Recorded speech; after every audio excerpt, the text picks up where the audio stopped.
Hey, what's up, everybody? Welcome back to the HuntBetter podcast, where we are working hard to preserve the culture of hunting and the art of woodsmanship.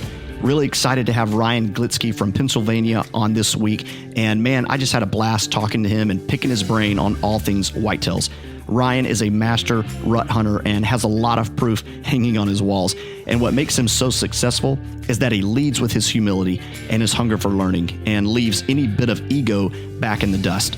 He's such a down-to-earth dude and such a fun guy to talk shop with because he's always in that mode of being willing to learn something new, no matter who he's talking to. Ryan also has an insane work ethic. He's not afraid to put in the miles if that's what it takes. But you'll notice in this episode that he likes to confirm what he's heard by getting boots on the ground. In other words, he's going to soak up the knowledge and soak up the wisdom that he hears from other guys, but he's also going to get boots on the ground to make sure it's relevant to his location, to his style of hunting, to the attitude of the deer in that area, and so on. Even after all these years of success and all the amazing bucks on his wall, he's still a student of the game. And I know Ryan would agree with me on this. We hope that's the main thing you take away from this episode and really the HuntBetter podcast as a whole. Always be learning. With that said, let's go ahead and jump in. Dude, thanks for being here. If anybody watches anything you have out there, I think it's pretty quick that you go, oh, this dude really gets it. You know, we were just talking about a few guys that we really look up to. Yeah. And it's really cool. I mean, what I get to do for a living is talk to guys like you and these hunters who are just great. And what's cool, the consistent thing I see is that every one of those guys are still learning. You set the example the whole time when we first got on. You're like, yeah, I'm learning from so-and-so. I'm listening to so-and-so. It's like, what in the world? Like, man, it's like the total common thread between you guys. So dude, thanks for being here. I am pumped about these rabbit holes. Man, I'm humbled to be here. We talked off air. You guys have had some of the best on here, and it is humbling for me to be a part of this community. So thank you very much for letting me come on tonight and BS some whitetails. So dude, one of the things that stands out when I listen to your stuff quite a bit, I don't know if it's on everything, but it just kind of stood out to me. And I've heard from several guys, like Nathan Killen reached out to me earlier today and was like, dude, he's just such a good dude. And he sent me a picture, and I've seen that picture so many times. And I was like, why is Nathan sending me this? And I zoom in, and you're standing right beside him. He said you guys did hunting camp together. Yep. A couple years ago, Nathan killed a pretty good buck. And that was a highlight of the trip, man, going back with him. And, we skinned it, quartered it out there, hiked it out, man. It was a highlight of the trip. It was awesome. I have a ton of respect for Nathan.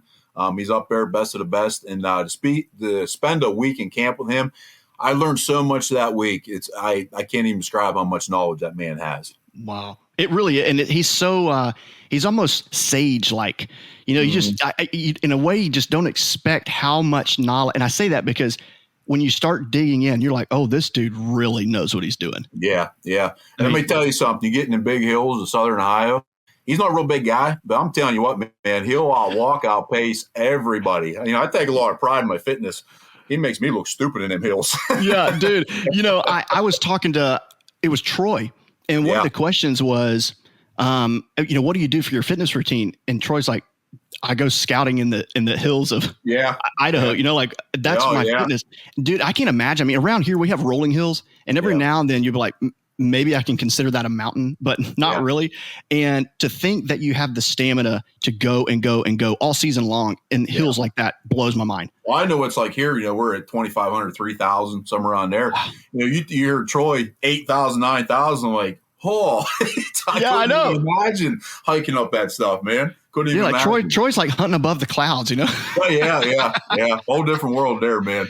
So one thing I've noticed, I'm already down rabbit trails. The caffeine is in me, you guys. Yeah.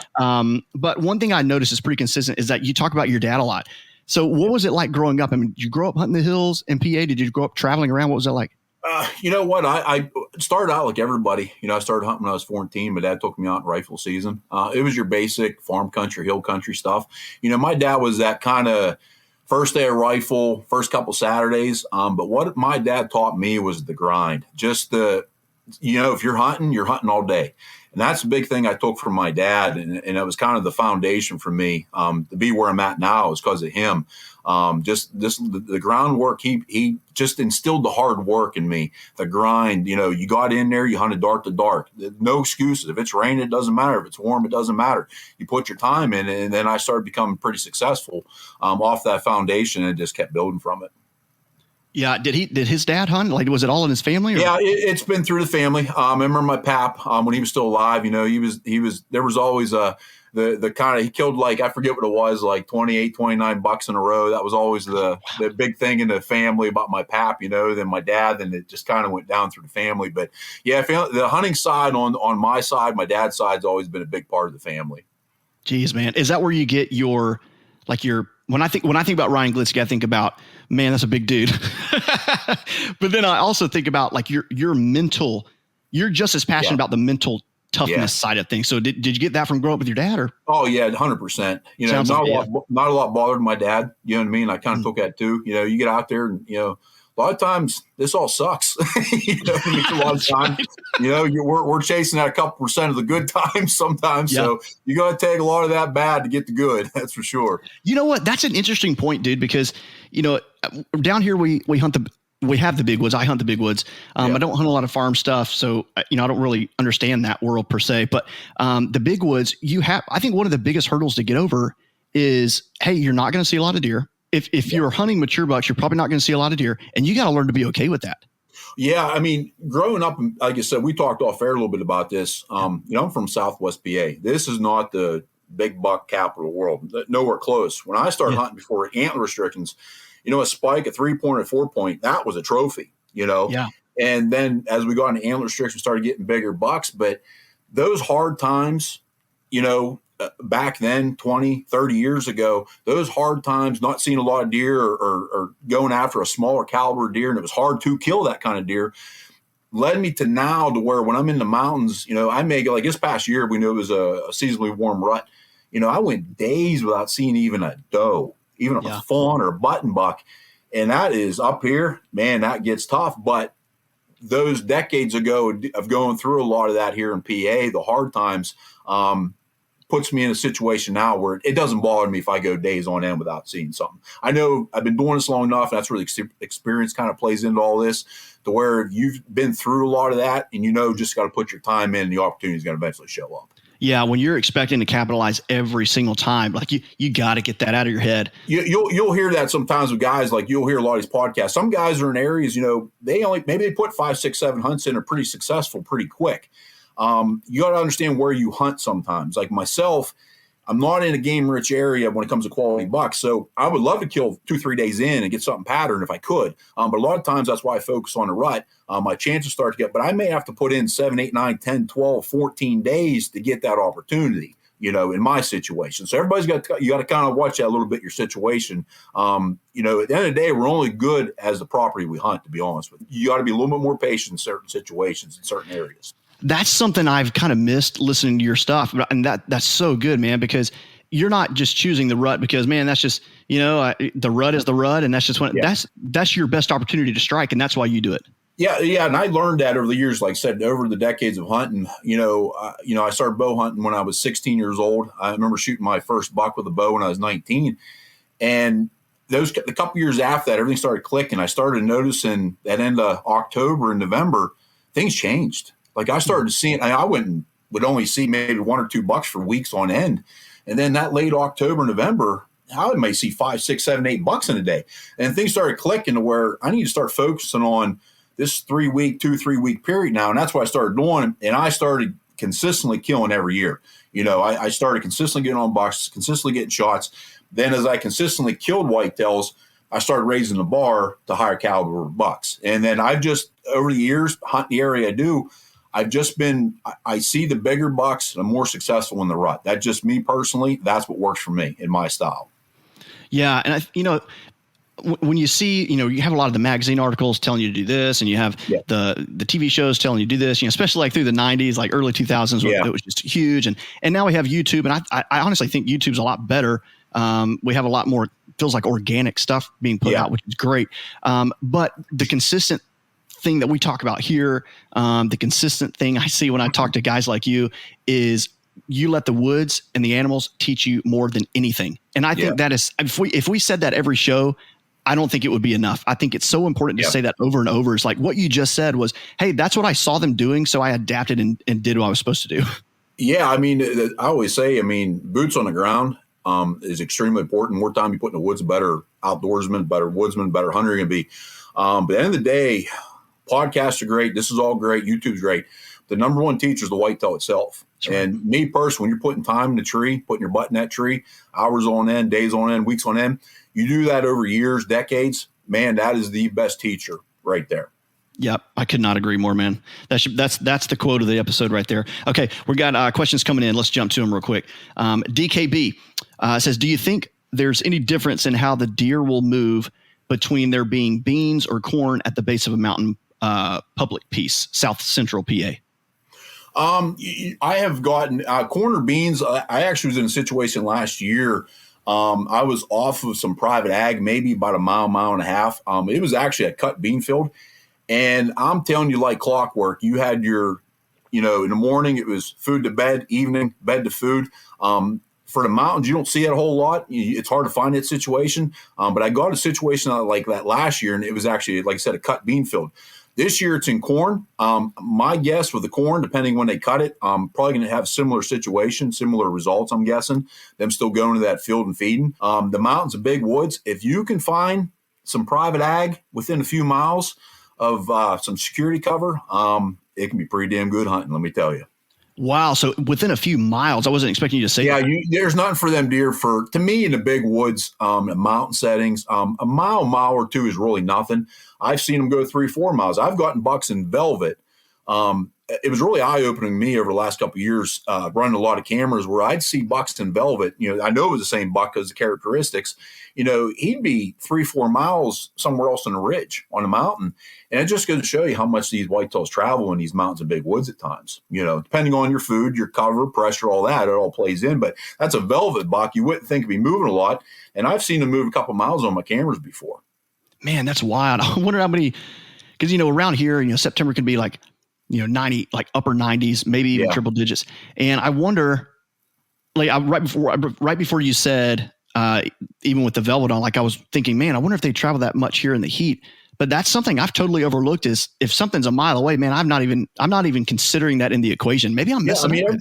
Everything's situational, of course, you know what I mean? But I've seen it time and time again where they will go a mile or two plus easily to a food source. Areas I hunt, there's a lot of oaks. I don't really necessarily focus on food a lot of times. I hunt a lot of security cover, a lot of around clear cut, security cover, greenbrier, stuff like that. So there's a lot of natural food sources in those areas. Of course, the oaks are always important, don't get me wrong, but my style of hunting, a lot of times I don't focus a lot on the food because I'm around kind of the security cover that has the food in it, if that makes sense. Yeah. So sometimes I don't focus directly on the food and the travel, setting up my hunts for the food in general, I guess, if that makes sense. Yeah, no, it does. We got a question that kind of runs right along that, so I'm going to jump on it. Rindle says, in your opinion, what's the number one most overlooked food source and terrain feature in the big woods of the mountains? So let's go food source first.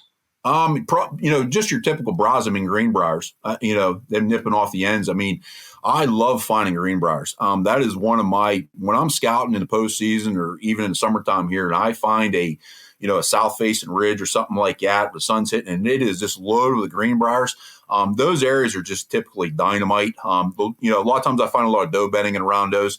Depending how the point's set up off them ridge systems, I'll find some buck bedding too. But that's some of the phenomenal feeding that I find, browse in general right around those areas. Terrain wise, a lot of times that's depending. A lot of your cuts, sometimes you don't like little ditches, stuff like that don't show up on maps. A lot of times that's boots on the ground, find those little areas. Little benches you don't see. There's multiple things that are overlooked, in my opinion, terrain wise. That's where the boots on the ground come into play. Almost every time I'm out in the woods, I find something that's not on a map. Yeah. Always a lot of the bigger stuff, the saddles and certain things really pop out. That's pretty easy to find. But man, when you're walking through woods, and a lot of times, a lot of areas I find too, I find some great spots. You know, the spidey sensors going off, sixth sense screaming. If you take it as a fisherman, a bass fisherman, they're looking for structure. You know, Yeah. and a lot of times I get in these spots like these hub systems or just maybe a good rut funnel in general. A lot of times there's a lot of blow down stuff like that. There's structure in the spot itself. And man, them big bucks, I think, just love that. Just a little extra protection, a little bit extra security cover in the cover itself. Those spots there are just A+ in my opinion. And like you don't find that, you're not going to find that on a map. That's right. Those little habitat diversity, terrain type diversities, things like that, you don't find on a map. You got to put boots on the ground to find those areas. And that takes a couple years. It takes some experience too to really see it and click too also. Yeah. And just accepting that truth of, hey, of what you just said, getting boots on the ground, you're not going to see everything that's, the map is not going to show everything. There's a mental model that I think is really good. It's called the map is not the territory. It's not just talking about maps. It's a mental model for life. But basically it works with this because the map is not the territory. It's a representation. That's all it was ever meant to be. But sometimes we can just take the map, looking at a piece of property and going, I probably won't go there. Like, I think there are some instances where that you can make that call. But I agree with you, man. There's so many things where you go out there, you're like, wow, I would have never seen this. And not just terrain features, like not just a few weeks back, we talked about a skinny ridge that I found that was like 4 feet wide.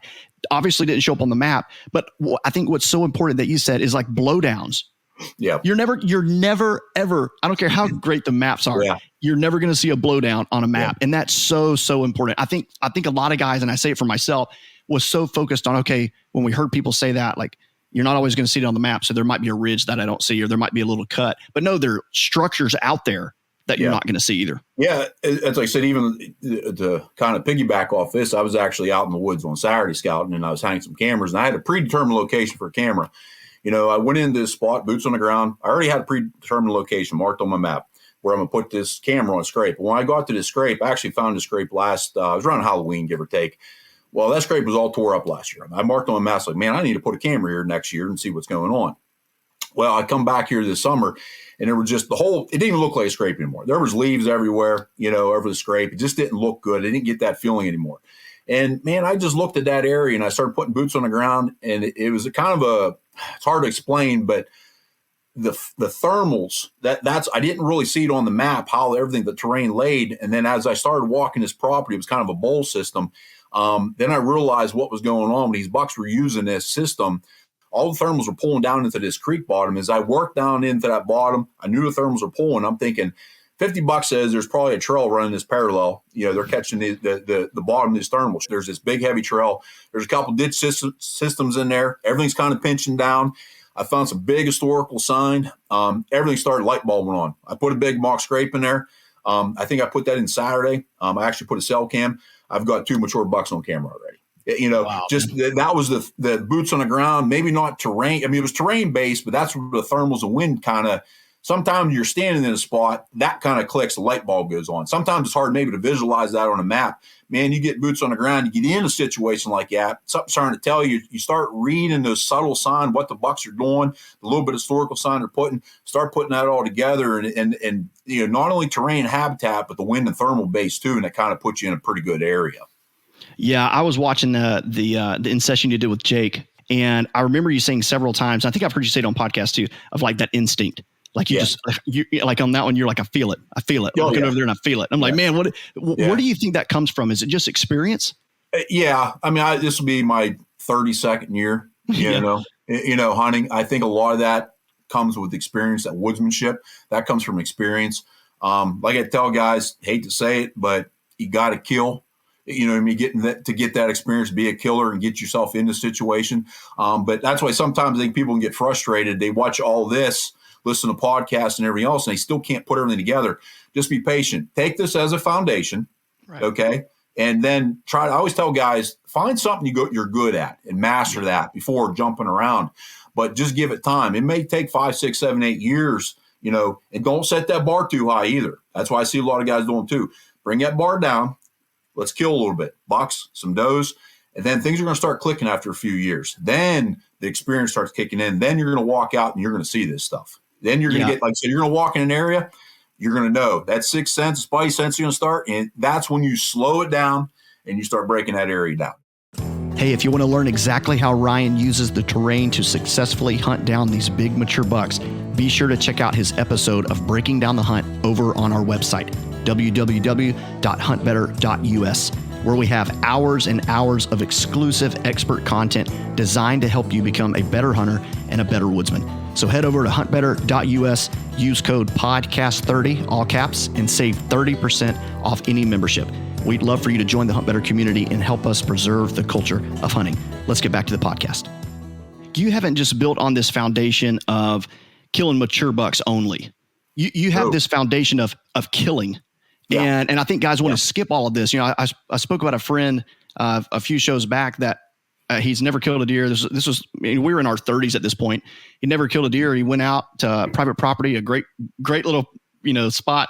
And he said he had I think he said like an 8-point walkout. And I said, "Oh man, did you get him?" And he was like, "Nah, it just wasn't what I was looking for." One, I can get on a totally different soapbox on that. But it's like, man, you gotta get out there and kill, man.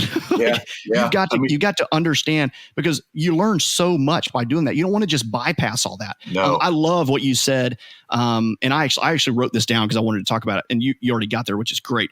Of find what you're good at and find what you're naturally attracted to. I mean, when you look at, you look at John Eberhart, he loves primary scrapes. You look at, and he loves his scent control thing, and I heard somebody challenge him, and it's like, scoreboard, man, look at the scoreboard. Like, what, like, sit back and logically look at how he's doing this. You look at Dan Infalt hunting these specific beds. Yes.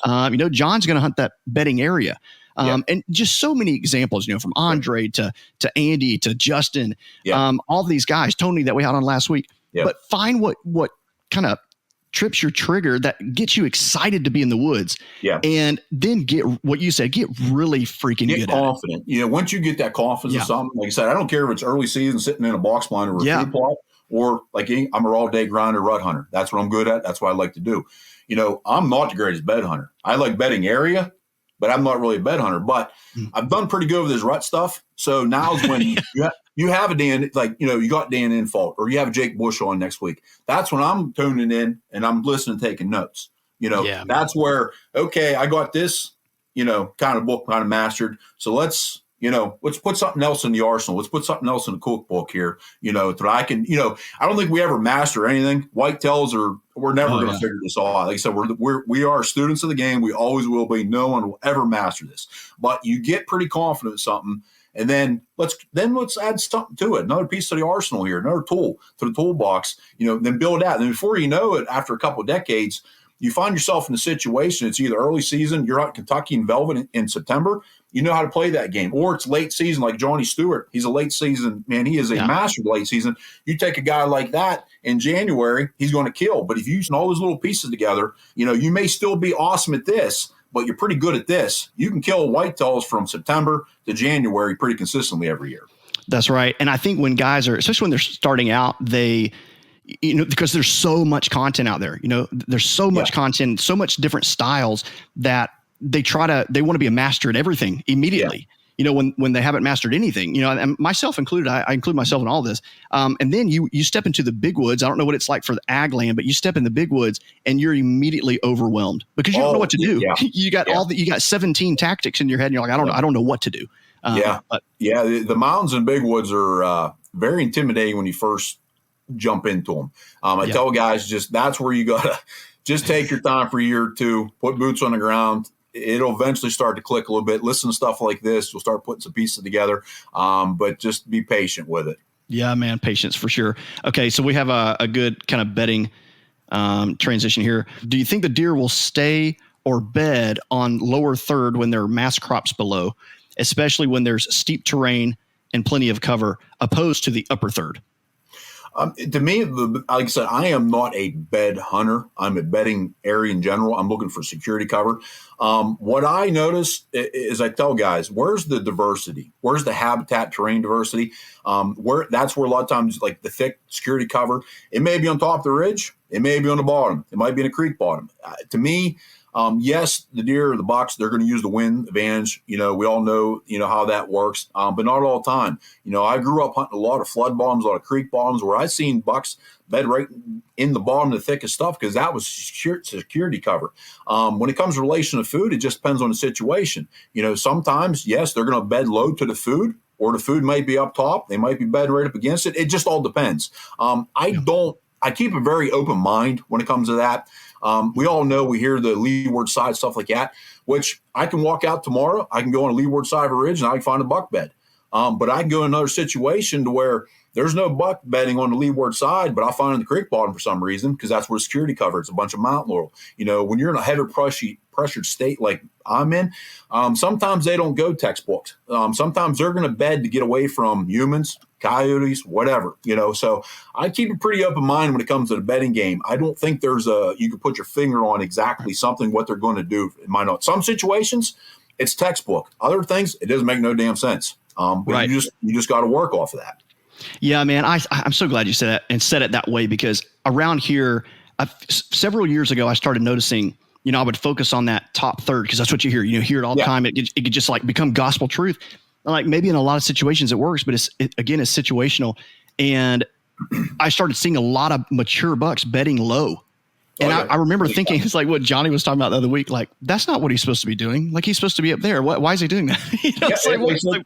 You get situations like you'll get in these ravines and draws, especially there's some thick cover. They don't like to get out of them places sometimes because of thermals and wind. I'll see them in the upper end of those sometimes. But like I said, there's other times, you walk in a situation where he should be there and he's not there. That's right. That's why a lot of times I focus on the security cover bedding areas. As a rut hunter, I like to find pockets of cover, and I like to get somewhere kind of in between them, a nice terrain feature, some diversity of habitat and terrain coming together to where kind of multiple things are coming together, where that's going to give me an opportunity. That's kind of the big picture of it, how I look at it. Yeah, Rich has a good question here. He says, hey, Ryan, I hunt the mountains of PA2. Do you concentrate your scouting near the top of the mountains or near the bottom? Everywhere.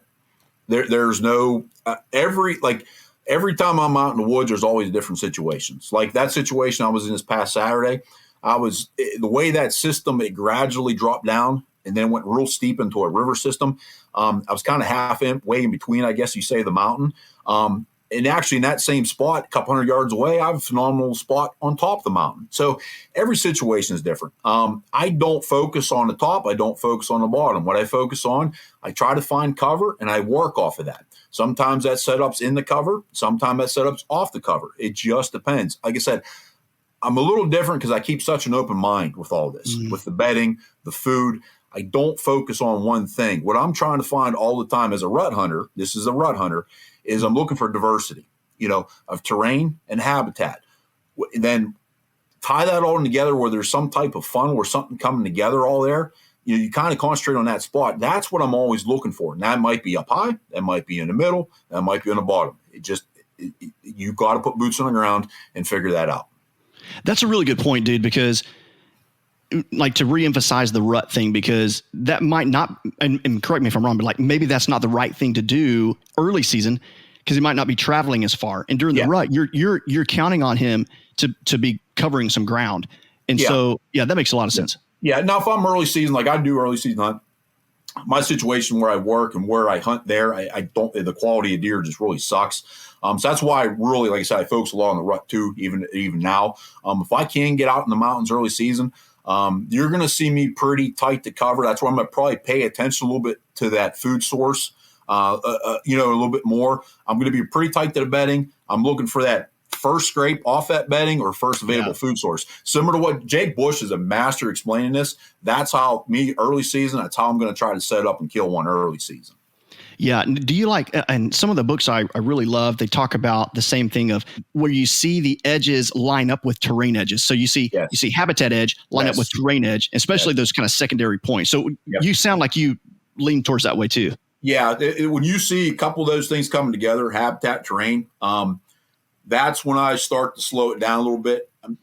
Not saying it's going to be the spot, but it may lead into that spot.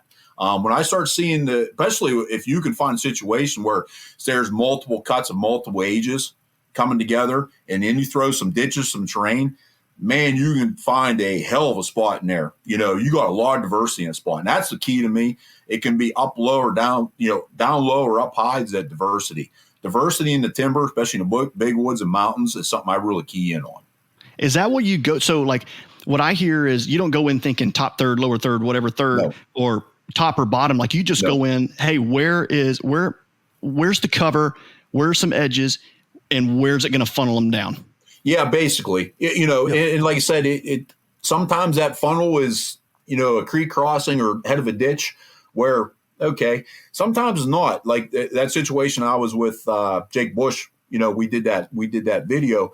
It was pretty cool to go in there with him because at first I think he was like, what the hell are you doing? And as I broke that down, to the tree, it clicked. You know what I mean? And like, that's a big picture. It's hard to explain. You're almost zoomed out in Google Earth and you start to connect the dots, then you go in there and you're looking at that subtle sign them bucks are leaving and you kind of pinpoint that tree. Now, if you go understand, you're like, well, he could be, 70, 80 yards around. You don't know exactly where, but when you start fine tuning that, looking for that real subtle historical sign, how them bucks prefer to travel, that's where I kind of narrow it down to a really tight spot for a bow shot. Like, so sometimes I'm lucky it's a creek crossing or ditch crossing and something that really pinches them down. It's kind of obvious. Other times, man, I got to step back and I got to slow it down and look for that real subtle sign to really pinpoint the spot that's going to funnel them to an area. Yeah, and that video does a great job of like painting that picture as I'm a visual guy. Yeah. Will you go in and explain a little bit, like give a kind of high level view of what happened in that video? Because it's really cool to see it kind of start clicking with Jake too. But you just go in like a master. Like explain the beginning before you went in and then what you found. Yeah, that spot there was cool. It's a big hub system. Like guys ask me, do I hunt primarily hub system for rut? No, that might be 10% of my hunts. I don't, just depends on the setup. But that setup there was basically how it's set up was there was multiple ridge systems dumping down into a creek system. Above the ridges was all clear cuts, so you had all your bedding. How I looked at it was I had bedding all around the bowls of this ridge. And this bottom was big enough where I think the thermal winds, I'd get a wave enough that I could hunt that bottom low enough. It was a fairly sized hub system. But all those points were dumping down into a certain area of this hub system, and there was two creeks in there, which caused multiple creek crossings. And basically what I did was I followed those creek crossings to a certain point. Then I started following historical sign rubs and some scrapes. And I kind of just started tying that all in to where I started, I guess you could say the noose started getting tighter and tighter to where I started focusing into one specific tree. And what's like I tell a lot of guys, I don't really necessarily always find a lot of big rubs in PA. Sometimes I get lucky and I do, but that situation there, it was more of aggression-based sign. The scrapes that I did find there, those limbs were every bit as size of my thumb or bigger, or there was rubs on the ground. Those limbs were about the size of my thumb or bigger. For a buck to shear those totally off like nothing, that takes a pretty good buck in my opinion. And when I see multiple years of that historical data, I know those bucks are preferring to run that kind of travel route.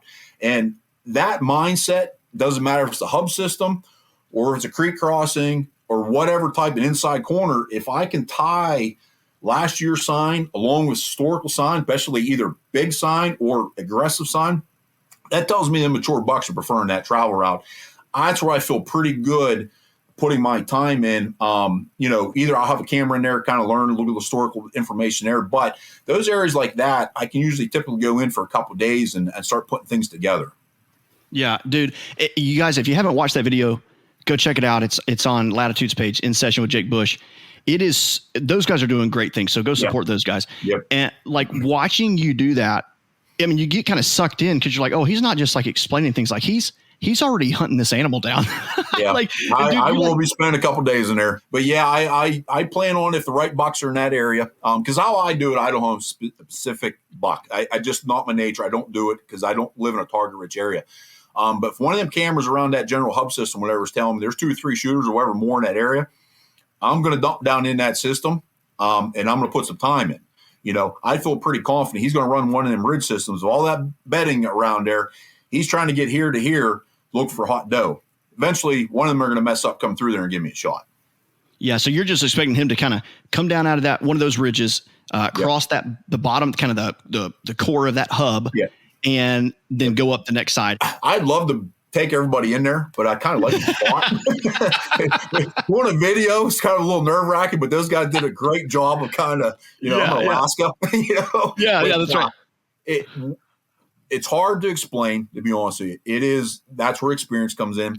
How there was a couple age cuts that actually came down on some of those points, some of the ridge points that kind of caused an edge.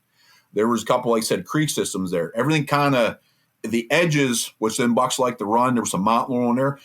There was 3 or 4 whatever edges coming together where kind of you could see the line of travel. Actually, the buck trail where I figured the bucks are running, you could barely see. It was very faint, but you could see the subtleness of it, and you could see the old rubs in there. So I kind of started putting that all together, and it's pretty much habitat and terrain, like we were talking about, that diversity, that all comes, everything, a couple things are coming together there, habitat and terrain. That's what it is right there. It's hard to be honest. It's very hard to explain. Some guys might be better at it. It is definitely a visual thing. I'm hoping that video kind of shows that the best it can. Without, of course, we have to do it without giving away spots. But I'm hoping that helped a lot of guys, because it is hard to explain it and visualize it. But when you can actually see it in a video or see it in person, the light bulb goes on. That's how I was with Jake whenever he was in there, because he hunts hub systems a lot for his setup. He went in there, he told me, he said, man, we first walked in there, I was like, what the hell is this? And then at the end, I said, does it make sense? He goes, you're damn right it makes sense. Dude, it's amazing. This, If you haven't watched it, you got to go watch it, because it's almost like Jake took you in there and just turned you loose. And the way you were just going through and like deciphering everything, and then you realize like, oh, he's not just trying to confirm that this is a good spot. And I think that's where a lot of guys stop. They'll get there and be like, hey, this is a great spot. Drop a pin, go find something else. You didn't stop there. You're like, hey, this is a great spot. Now let's get down to the nitty gritty of it. Yeah. I always tell guys, you find these spots on a macro level, then you got to break it down to micro level. That's very key. Now, when I'm postseason scouting, I'm trying to put miles on. When I get into one of these spots, I will slow it down. But a lot of times I will come in a second time. If I find a good spot, I want to try to make it back before green up if I can. I mean, I'll summer scout, of course, but if I can get back in there before green up, and then really, it's like hands and knees. I mean, really, That's why I said that's where that structure in a spot can come into play when you're trying to pick that tree. There might be a blowdown or two. That first time in there, you didn't put everything together. You go back in your second time, you slow it down. There could be a tree down or something to where it like, shit, he's going to go around that. That makes sense right there. If I set up here, he has to go around this. And just those little things like that can really put you in the spot. That's the micro level. It's just, and I think, like you said, I think that's where a lot of guys make mistakes. They can find a spot. I think, guys, that's not a problem. You find a spot, you go into that spot. I don't care if it's early season, rut, or postseason, or, late season, is you're in the game, but you're not killing. I hear that a lot of guys. It seems like they can get on a good buck, but they can't get the shot opportunity, that 30 and under, that wheelhouse shot. Mm-hmm. And I think that's where guys got to slow it down a little bit in these spots. Okay, you find it. Now let's really take your time, break down that travel route, break down your thermals and wind, your entry and your exit, slow everything down and make that spot the best it can be. Yeah, and if you're trying to, one of the best pieces of advice I ever got hunting the big woods, again, this is specific to that, is don't bite off more than you can chew. And the way my brain is wired, that is gold for me. There might be guys out there who can handle 20, parcels of big woods. I'm not one of them. But you give me 3 or 4 spots, and that's when I can start killing. And I mean, what you said, getting there and slowing down, even if you have to force yourself, go, hey, I'm going to look at. I mean, for me, several years ago, I made this switch and everything changed. I'm going to focus on 3 or 4 pieces of, of public ground. And I'm going to learn those like the back of my hand. And then my success rate went up. And so like what you said, I love how you said you got the micro and the macro. That's so good, man. We got to go ahead. Yeah. Well, just getting to this, like the previous season, 2022, I didn't kill a buck in PA. I got my butt kicked, to be honest with you. But I transitioned to a new area last year. It was holding some really, really good bucks. I knew I needed to start concentrating in this area. I had a postseason in under my belt. But when I went into the season, I put all the chips in the middle. I wanted to spend all my time in this general location because I knew it held the bucks. Now we all, unfortunately, you can't do nothing about Mother Nature, no excuse, but the rut was, as your rut hunter, the worst thing is the heat, and it was a pretty warm rut. So that definitely set some things back. But, I walked out of there last day, a little frustrated. It was a tough season, but I spent so many hours in a tree in this new area. I learned so much. Like going into this year, like I said, you go in a micro level, but still, you got to put time in that tree to really maybe fine tune that kill tree. Yeah. Here, spend all that time in that tree. A couple areas here this past season. Yeah, I got my ass kicked, but man, I learned so much. Like we said, deer's the best teacher there is.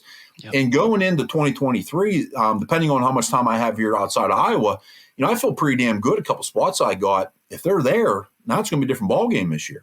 Yeah, man. Oh gosh, I'm pumped to follow along, man. Okay, speaking of cameras and kind of getting intel now, Riddle says, running as many cameras as you do and as early as you put them out in summer, what's the average distance you've noticed that a big woods buck shifts from summer to fall range? It's situational. Now I've hunted a lot of farm country, a lot of creek bottom flood control areas I grew up hunting. A lot of times I get those bucks in those areas on public. I get them in the summertime velvet. Be honest with you, I'm talking probably 90+%. I never see them damn things again. The mountains and big woods been a little different for me. The bucks I get in velvet in the summertime here, July to August, I keep a large majority. I lose a couple, but majority of my bucks in the mountains and the big woods, I pick up again. Maybe not the exact spot. They will shift a little bit, I think, due to cover and food and stuff like that. And hunt pressure is going to start coming in here in September and October. That changes some things for the fall, for the hunting season. But in general, in the big woods and mountains, I keep a large majority of my bucks still in a general area. Some, yeah, they'll pretty much, I'll get them on the same scrape from July through January if they make it. Then other times I'll pick that buck up in the summer.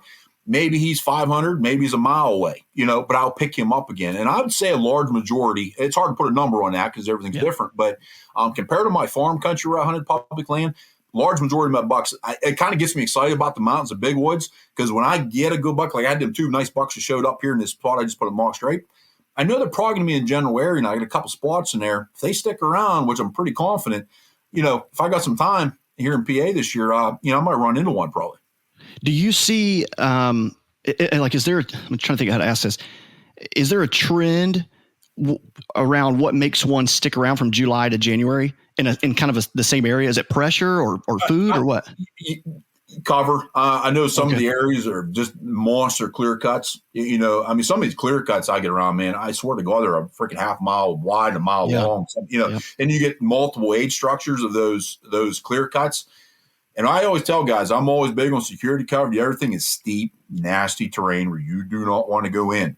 That's going to help protect those bucks. And I think if buck kind of in his home core area, he's kind of got, he's got nose, he's got food, but he has that security cover, either steep, nasty terrain, along with some, security cover. He's got that in there. He's not going to go real far, I don't believe. Unless you got heavy gun pressure that's driving them out of there. Yeah. I typically see him stay in that general area. Yeah. Around here, we have those clear cuts they're super old and or they're young and just incredibly nasty, whatever that stuff is in there. But you'll have them seriously, no exaggeration, like half a mile long. And are you diving in those clear cuts, or are you still staying kind of on the edge around terrain features? You know what? It depends. In the postseason, it's a little easier to get. Like summertime, that can be a nightmare. Yeah. Good luck with that. You're going to lose a little bit of blood. That's right. That's right. But in the postseason, I will sometimes, depending on their age, I will maybe venture a little more into them. Sometimes you get in some of these cuts will leave some mature timber standing. Sometimes you can find a pocket in amongst this stuff, and it can be a pretty damn good spot. It can get a little hard to get into those spots. It just depends on the setup. But maybe you have a draw or something, a creek system runs through a system where you can kind of hunt the interior. But what I notice, I typically, there's the cut, there's the security cover. I'll start working the edge. Clear cuts aren't real hard to find. So that usually brings in some hunting pressure, of course. So you got to factor that in. Some areas, a lot of hunting pressure. Other areas around them, the thick cover like that, I don't get it. So sometimes my setups are right off that edge. Sometimes I'm a couple hundred yards away from that in a terrain feature that might be connecting a couple big blocks of security cover where I'll kill them. Those guys might be sucked to the edges or sucked in that cover. I'm off that a little bit, catching them bucks in between that stuff. Yeah. Or even maybe sometimes you even like a secondary. What I've noticed too, sometimes those clear cuts will hold some does all the time, But that buck, maybe that's where he's bedding off a point with Greenbrier Point. It's real thick on the south, east facing slope. Maybe there's some, Mount Laurel somewhere. He's going to hole up in there. He's going to be off that cut sometimes, but he's still going to know that those are in his cut. So that still plays into my game, come the rut. Yeah. Okay. So let me throw something out. You just reminded me of something. It's a theory that I'm kind of still gathering data on, specific to here in South Carolina. Okay. South Carolina is way different, you guys, but real thick, nasty clear cuts. Early season is the time. Joe Miles, he's here in South Carolina. He's 15 minutes down the road. He will say the same thing. Early season is when you can strike here, because nobody wants to be in the woods. These bucks have no idea you're on them, but it's just the surface of the sun. I was talking to Justin about this, like several years ago, and I started noticing this trend around here, at least, of coming out of a clear cut. You'll hear they come out of these, they come out of the thickets and they go to the bottom so they can get the thermal pull and stuff like that. But dude, I started noticing a lot of these. I mean, I would call them staging areas, but they're going in and out. I mean, there's just rubs everywhere. You can't tell the direction because they're everywhere, but they were so concentrated. I'm seeing this everywhere. Like every time I pull up my map, I'm seeing this concentration. So what's going on here? Like, figure this out, Mike. And I started thinking, man, they're coming out of that thicket. I know they're bedding in there, and they got to be kind of staging up right there, because sometimes there was food nearby. Sometimes there was food on the point. I wouldn't even say it's a point. It was just like a knoll, but it was the high spot. And I reached out to Justin. I was like, man, do you see this trend? And he was like, yeah, maybe. He's like, I don't like target that. That's not what I go in looking for. But I was like, man, I'm finding that here. Do you see that too? Like, is that giving them the advantage, maybe more than thermals? I've seen in around cuts, I've seen those little points or whatever drawn out of the cuts. I have found a lot of secondary bedding, or I found a lot of sign in general. It's something I don't necessarily focus on either. But I do see that. I know what you're talking about off of that cover and some of this stuff. Yeah. And I wonder too, like I sat back and this is kind of where I'm at on it, is I don't necessarily target them, but if the woods are very open, I see it a lot more. And what I'm thinking is they're using the visual advantage rather than thermals. Yeah, they kind of like I've actually ran into a situation this year. I was at Hunting Hub System last week of the season, and I went back in there. I had a pretty good week last week. The season had a couple close calls, so I went back in there and broke it down as postseason. And that's kind of what I saw on this ridge. There was a couple of secondary ridges coming off. There was some bedding, but I saw a lot of sign. And what I think a lot of time is it was more visual. I think those bucks, they might have been bedding back more in the cut itself, and they would come out to these little subtle points, and they were staging up before dropping down into the hub system itself and heading out the ag fields. Yeah, I can see where, they're still getting maybe a little bit of a thermal pull coming off their back, maybe, depending on the wind. It all depends how the wind's coming through there. But it's the same situation I saw. It did lead to mature timber. So, 3, 4, 5-year-old buck, it's got a little pressure. It kind of makes sense. He comes out 30, 40, 50 yards. He stands on that point. Kind of just assesses the situation a little bit. Guys like us down there in a tree, scratching your butt a little too much. He sees you in a tree down there, and, he knows not to come down. You know what I mean? I mean, it makes sense if you think about it. They're staging up before they venture off in mature timber. Yeah, and I think that's it. I bring it up because I think what you said earlier is so valuable, is that you got to let the deer teach you, because there's a reason they're doing that here, and there's a reason they're not doing it somewhere else. And I think we can get so focused on, the last few years it's been the bedding thing, and I keep waiting for like the rub line surge to come back. And I love hunting a rub line, rubs in general, but it's one of those things where you can get so focused on, specific bedding, because that's what everybody's talking about, and you can kind of miss everything else. And I think this is where you shine, because you, like what you said earlier, you step back and you just slow down and take everything in. And it's like, hey, there's a reason they're doing that. And not everything is about smell. I mean, a lot is about smell, but sometimes they're like, hey, I can see further here. Not really worried about what the thermals are telling me. I want to see it. Yeah. And I think it's so important. Plenty. I mean, when it comes to the bedding stuff, I mean, I've seen a ton of wind-based bedding. I've seen a ton of visual bedding. Like, you'll get in a situation like, what in the world? He's bedded out in open, kind of an open timber. And you sit down in that bed and you're like, there is no way you're getting within 7,500 yards of this son of a gun. No way. And you see the visual bedding. I've seen that quite often. Yep. There was a question here. I'm sorry. I'm like getting down my own rabbit holes, you guys. I'm sorry. DKB says, if you're getting the same couple of bucks on camera just after dark in late October, would you still be hunting that spot? Yes. Yeah, I've killed multiple bucks. Like I tell guys before this, if I'm getting only nighttime pictures of a buck, say October 20 on, rut's starting to heat up, testosterone starting to amp up a little bit. If I'm getting multiple pictures of either a buck or a couple bucks right after dark or right before, daylight, I'm probably going to hone in on that area. I may give it a couple days depending on the weather. That's where the weather's going to play in a little bit. If it's seasonally warm and I'm getting those pictures at night, that next cold front, I'm definitely going in and try to kill, and I'm probably going to run into one. But I've killed multiple bucks. I've only had nighttime pictures. When you get in that late October and November, it's just a matter of time. He's going, especially the multiple. One pick, it's hard. 1 or 2 picks. If you're getting him 2 or 3 times a week, or a couple times, a couple days in a row, he's in there for a reason. He's probably looking for the first dose. That's my guess. So he's going to mess up. And that camera, remember, only shows you a little bit. He might be daylighting in there. He's just not coming by the camera in daylight. So I kind of take that all into consideration. But if he's giving me multiple picks at night, I don't care. I will, like I said, focus a little bit on the weather there a little bit, what the weather's doing. But I'm going to go in and I'm going to kill him. Like I said, I've been pretty successful with that, actually. Yeah, that's really good. Speaking of that, I think when you talk about hubs, this is something really good to talk about. Rendell says, what are some tricks you've learned over the years to beat thermals and swirling winds? I think a lot of when you're hunting low, I like to hunt maybe a bigger hub system.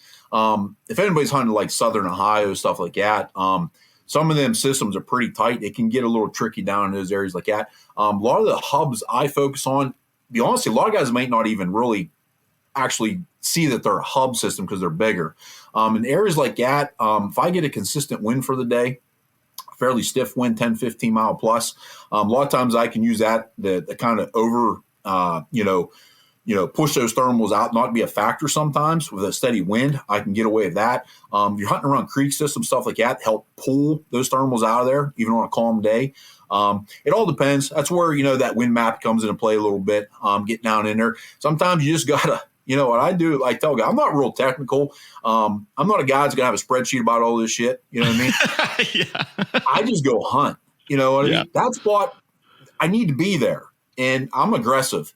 That actually cost me last year, sitting back a little too much. We had a lot of east, southeast winds. Guys got to understand, a lot of us are mobile now. Go in and manipulate the spot. Just, you're going in there. Okay, I need a west-northwest wind. You might be able to hunt that on an east, southeast wind. Maybe you're not in the tree, but you're just off 30, 40 yards of that tree, but you're still in the kill. You can still kill. You know what I mean? So sometimes you can go and manipulate the spot. That's where I'll get aggressive. That actually cost me, like I said, last year in a system. We got that cold front towards the end of October, a couple days there, the 27th. My cameras were lighting up. I'm sitting back hunting where I shouldn't be. But I was like, man, the east wind, southeast wind. And that's where I should have got aggressive when they manipulated spot and kill it. That's something there. Just one little bad decision can cost you season, But like I said, getting back to it, a lot of times I will just go in and hunt the spot. If I burn out a day, I got 10 other spots to go to. That's how I look at it. Now, if I go in there and drop milkweed, it's a west wind that day. I go in there, it's wanting to push south. Well, I've learned I can come in here on a west wind, okay, but it's going to do this. So I'm going to take note of that. So either if it doesn't work that day, I know how I can manipulate that spot and get in there and kill the next time. Dude, you may not have spreadsheets, but you have so much data up here. It's ridiculous, man. I flunked 9th grade English, so I'm not real bright. But whatever reason, white tells I can remember shit. Dude, I love it, man. That's incredible. I was talking. We were. I can't remember if it's before we went live or not, but you and I were talking early on about learning so much from failure. Oh, and that's something that you don't hear talked about so much, Yeah. I mean, what you said, I live in Southwest Pennsylvania, sometimes it's going to be frustrating. I love chasing whitetails and I love chasing big whitetails. I mean, I love killing deer in general. It can get frustrating sometimes. I would like to take my game somewhere where I can consistently kill 140, 50 inch deer, but that's just not in my cards. But as I step back and look at that, man, I've got my ass kicked for 30 some years hunting this state. But man, it's taught me a lot. Like I said, those whitetails are the best teacher. And man, I screwed up a ton, but I've learned a lot, because of that. and put me in the situation where I am today. Yeah. And like you saying you being aggressive and it kind of messed you up. I think about like, knowing you, your aggression has also got you so many bucks. Yeah. And that's something I've picked up. Like I've been forced and blessed to talk to some of the best whitetail hunters in the country. I've talked to Andre, he's on Mount Rushmore whitetails. Yeah. And that's something I picked up from him is the aggressive, just go in and kill him. What are you waiting for? If you don't kill him, well, go find another one. What are you waiting for? What are you going to do? You know what I mean? And you start thinking about that. Yeah. Really, it's true. Okay, you screw it up. Go find him somewhere else or go find another deer. And a lot of young guys, I tell them, I think starting out, maybe they're too passive, sitting back a little bit. The only way you're going to learn is screwing up. To be honest with you, is messing this up. So don't be afraid to get aggressive. You got to use your head. And as years come by, experience, you learn where to be aggressive, where to maybe step back a little bit. You'll learn that a little more. I mean, we all still screw up, even we've been doing this for a long time. But be aggressive. You're going to learn. Your learning curves are really going to get short in doing that.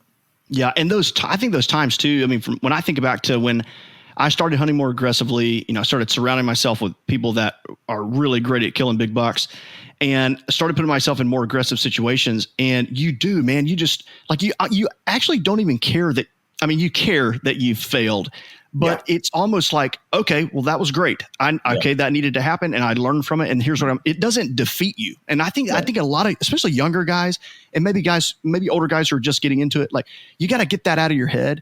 That you're just going to feel defeated. You're not going to be a great hunter. No, you learn from that, and then it's almost addicting. You're like, okay, that's not going to happen again. That's not going to happen again. Yep. I think it was either Andre or Dan that mentioned, I think it was Dan actually that said, I'm going to get in there when the time is right to strike. I'm either going to blow it or I'm going to kill him. Yeah, it's exactly 100%, man. Like I said, it cost me probably a buck tag last year in 1 or 2 days. That's all it was. I knew back in my head I needed to go in and kill, but I sat back, overthought that situation instead of just being aggressive and going in. Because where I'm sitting now, I got a buck tag still in my pocket. So what did it get me? Now if I went in, at least was aggressive, gave that effort, then I walked out there empty-handed, I'm okay with that. It's that bad taste in your mouth when you leave that on the field still, man. It's like that'll eat at you for a whole year. Dude, that is the point right there. Is like And this comes from somebody who's like adopted the aggressive approach several years ago. And I have never looked back. You never walk away going, oh man, I knew I should have played it safe. I've never said that. I've never said that after I committed to going full on aggressive. You never walk away. Yep. You will walk away going, gosh, why didn't I just push in there? I knew it. Yep. So that's something to really keep in mind. Yep. We have one more question here, I think. Actually, no, the thermal and winds, we already got that. But one thing I want to speak about, that's what it was, the hub thing. We were talking about Justin earlier. Justin's really great at hunting those hub systems. And I think it's Justin that told me that he really waits for the wind that is, I guess you would say, paralleling that drainage system, whatever it is. Is that kind of how you approach them too? Like I said, I'm probably a little different. I mean, Justin's arguably one of the best of the best, so you probably should listen to him. But like I said, I look at it a little different. A lot of times I will pay, like I said, my wind mapping is this, how I do an area. I start the truck. I drop milkweed. The wind's out of the west. It's like postseason, say I go in. Wind's out of the west. I go into these hub systems. I drop milkweed. Is it the same? The time of day, the conditions in the postseason is similar to what I'm going to be hunting in November. I kind of like it goes up here for some reason. So I know I can go into these systems on a northwest, west, south, whatever it is. I can hunt these systems on that certain wind. I don't necessarily like me, if it's parallel or whatever. Thermals play a lot in the morning and evening, of course. It could be cloud cover that day. A lot of things play in and factor in. Hunting the big woods and mountains a lot of times, man, that damn wind just swirls all the freaking time. It's hard to get a consistent wind some days all day. In my style hunting as a rut hunter, this is by a rut hunter. I'm not a bed hunter. That's a whole different ball game. And I think the bed hunting, you really got to fine tune them thermals and the wind and all that stuff a little bit more. As a rut hunter, I'm looking at these systems, a hub system or whatever I am hunting a rut. I'm trying to get multiple things coming together in a certain area. So where my aggressiveness comes in, especially with the wind and thermals, is okay, it's not perfect today. But these 5 options, this buck's going to come down these 5 trails. I'm going to lose one today or two of these today, but I still have three awesome spots, three awesome probabilities that buck's going to come down. And I'll get aggressive in that situation like that. That's kind of how I play it in the rut. Does it burn me? Absolutely it does. I've been many times I went into these spots. I got too aggressive, which happens, is how you learn.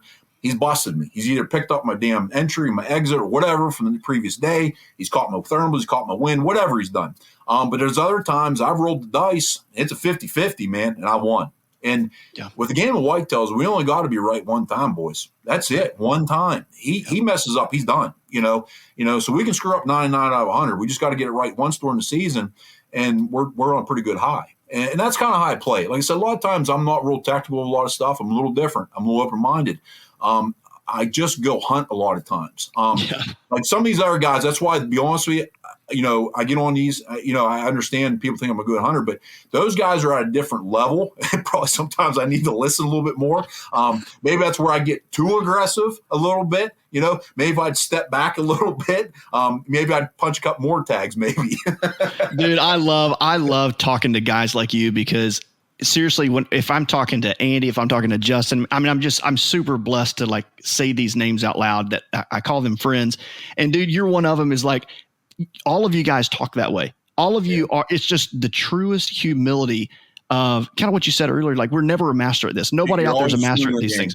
Yeah. And there's always something to learn. Yeah. I mean, the good Lord's opened up some fantastic doors for me, and I've walked through them. I'm always like, Andy or Justin, always guys, Troy, Nathan. I can go on with Heath and Justin. I mean, there's so many guys out there I look up to. Yeah. But you never stop learning. But what's cool about some of these opportunities here, I think all of us can speak this, is the educational part, what we're doing tonight.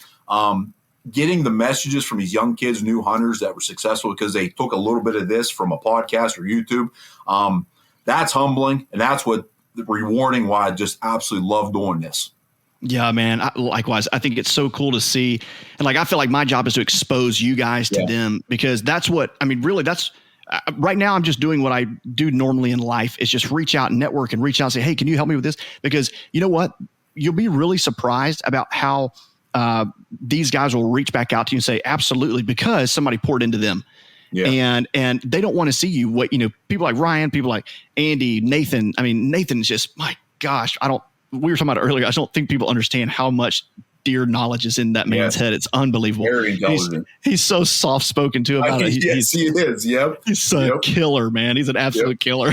Yep. I can't thank you enough, man. I could talk for 2-3 more hours with you. But I told you what I wanted to end with, and this is what I respect from you so much, is the fact that you talk about that persistence. You talk about guys building that level of confidence. It's never like, go out and find this, go out and find this, go out and buy this, go out and it's always build your confidence and be patient, especially in the big woods.